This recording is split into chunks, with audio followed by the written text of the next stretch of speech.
பெரம்பூர் தொகுதி பாமக வேட்பாளர் திலகபாமா இன்று ஹெல்மெட் அணிந்து இருசக்கர வாகனம் ஓட்டி வாக்கு சேகரித்துள்ளார்.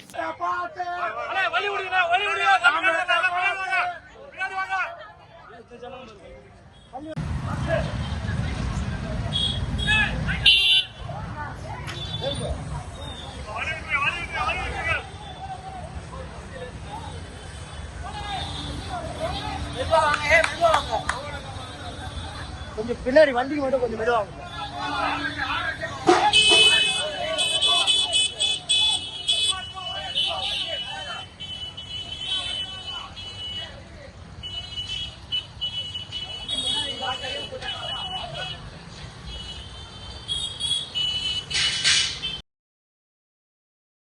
செய்திகளை உள்ளது உள்ளபடி தெரிந்து கொள்ள ரெஃப்ளெக்ட் நியூஸை சப்ஸ்கிரைப் பண்ணுங்க.